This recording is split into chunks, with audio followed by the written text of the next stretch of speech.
Our first guest is Michael Yaki. He's a former supervisor, former chief of staff to Speaker-elect Nancy Pelosi, and currently serves on the U.S. Commission on Civil Rights. Welcome.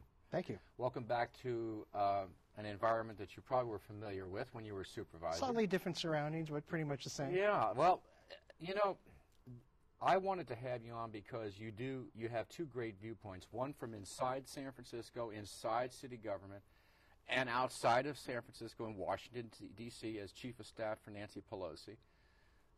And, of course, I heard you on do commentary for the KPIX election night, and we want to get your take on, first of all, let's just take, for example, a snapshot of this last campaign. Sure.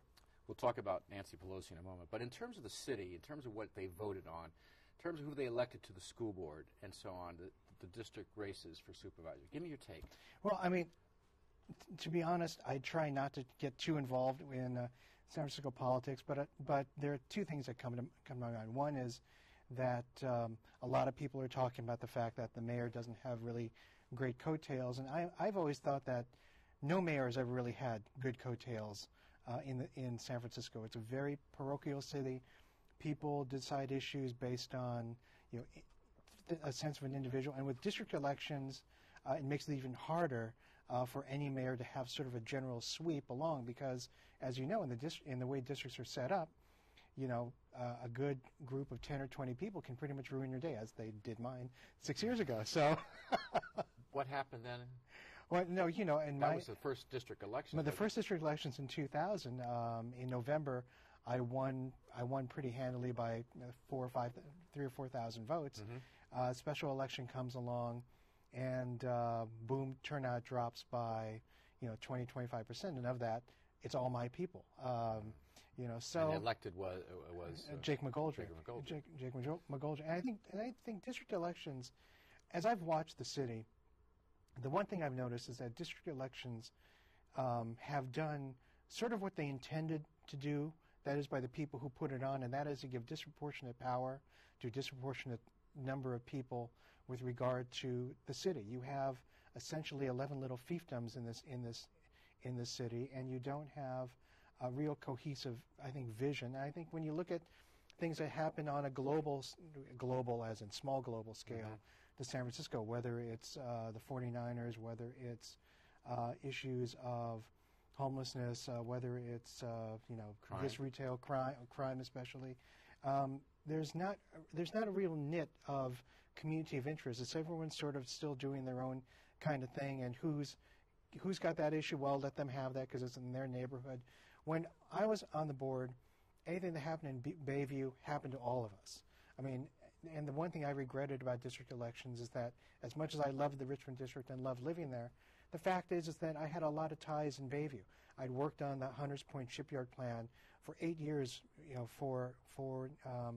under Nancy Pelosi, and on the board, and then just to sort of have that gone was just odd. It felt like a part of you was taken away. So you did get elected under district elections at least once? No, I know. I was the last. We were the last at large, and I loved that. I loved going everywhere in the city. I loved campaigning in Glen Park. But it's a different world now, and I think what you see is that people tend to abdicate responsibility for various parts of the city to that individual supervisor, which I think is really not the way it should be. And so now, as a consequence, and we've had enough time watching, is the city, what do you see as positives and negatives in concrete terms of what they've, if anything, if they've accomplished anything, how do you evaluate what real positive or negative effects they've had? I mean, to be honest, I really don't know. I'm not really focusing on the board on a day-to-day basis. I have my own life now. I move on. But what I can see as a general matter, just in general terms, as a general issue, is that is that people, I think, too often defer to an individual supervisor because something is happening in his or her own district. When that impact may have an impact greater than the sum of simply that particular incident in that particular area.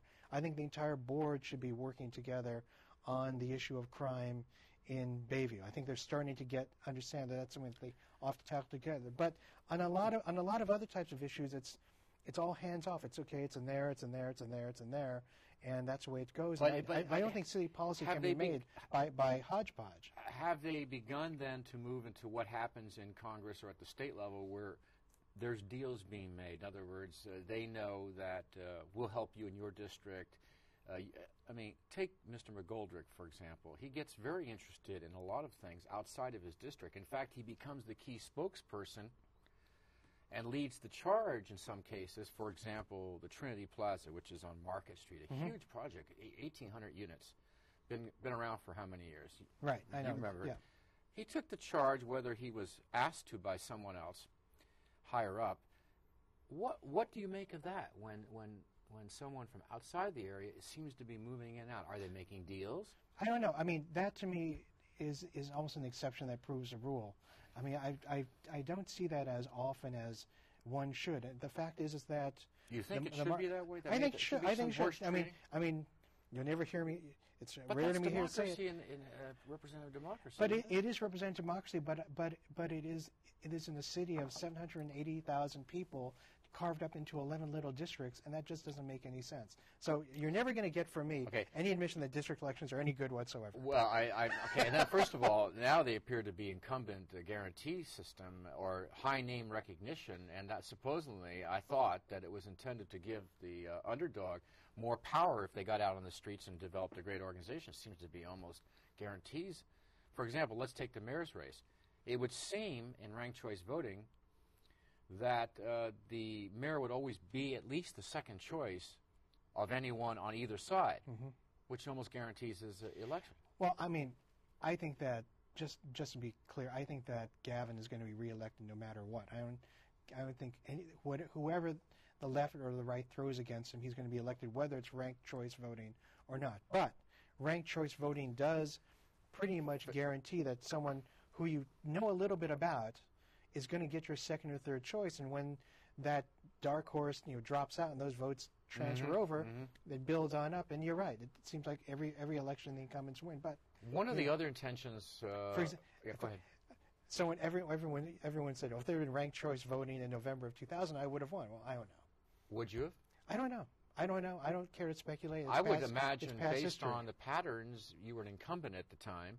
It almost would be certain you'd be the second choice for most of the candidates. But then I would have been condemned to have been a supervisor again, and I can tell you right now. You actually probably would have become one of the leaders on the board at that point, since so many young people with very low experience came aboard, which was intended. I'm happy not to be there.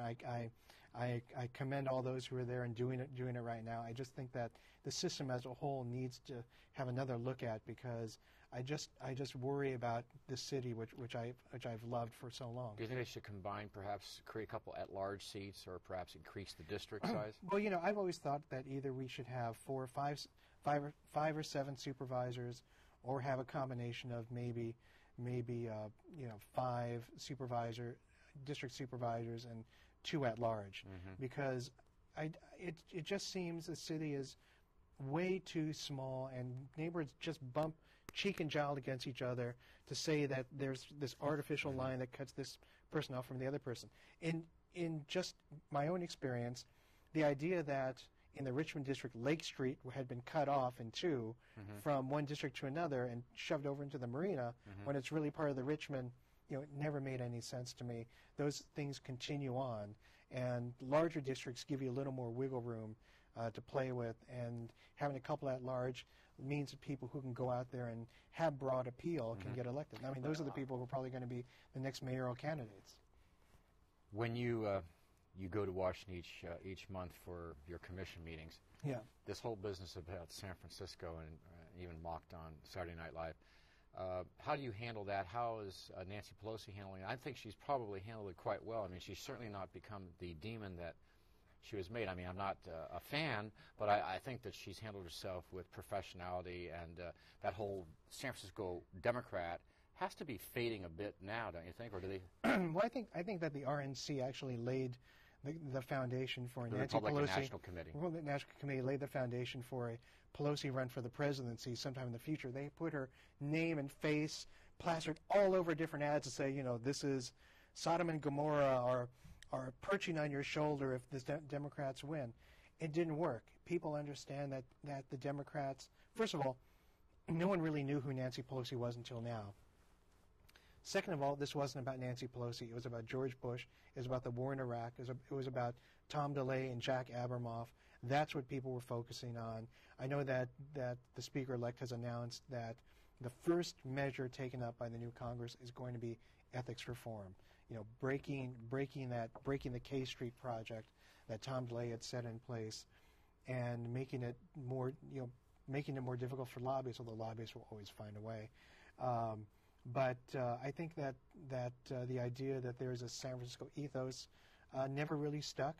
I'm sure a lot of people still think about us and joke, and they see pictures of this or that, and they go, ha ha, or they, run to church and say a bunch of Hail Marys. But the fact is that the Democrats were able to rise above that and make it a referendum on the president and not on San Francisco.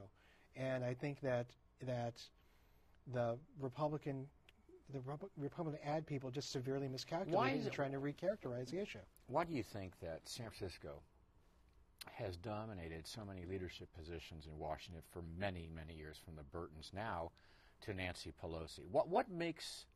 Why such a small city could produce such powerful congressional leaders? Well, we're just a great city. No. I mean, come on. Well, it just stands to reason. Why though? Well, Why? I think two things. It can't be a coincidence. Well, I don't think it's a coincidence. I think that the nature of how I guess you would say the Darwinian competition for votes in this city shakes out some of the best and the brightest. You look at the fact that Senator Feinstein came as mayor of San Francisco, became elected senator of the entire state of California. You have Senator Barbara Boxer from Marin, still kind of associated with the San Francisco Bay Area. She's going to be a chair of an important committee. And then you have all the Burtons, and then you have the Burton family. But a lot of it is well, I mean, so it must be tremendous hardball politics. I mean, it's good schooling. We take it for granted. We call it good breeding. We consider it almost high school politics. It has a lot of the antics of college, and yet, I mean, with pranks and so on. We're the home of the negative piece, and yet it looks like it delivers. We only have 30 seconds. I want to ask you a question. Nancy Pelosi's done so good, some people are wondering whether she could actually challenge Hillary Clinton for the nomination. Do you think that's a possibility? Absolutely not. I think that the Speaker-elect wants to be the Speaker for as long as she possibly can and pave the way for a Democratic presidency in 2008, which I know was going to make you go green. I don't know. So on that note, Michael Yaki, thanks for being with us. Thank you. Stay with us. We'll be right back.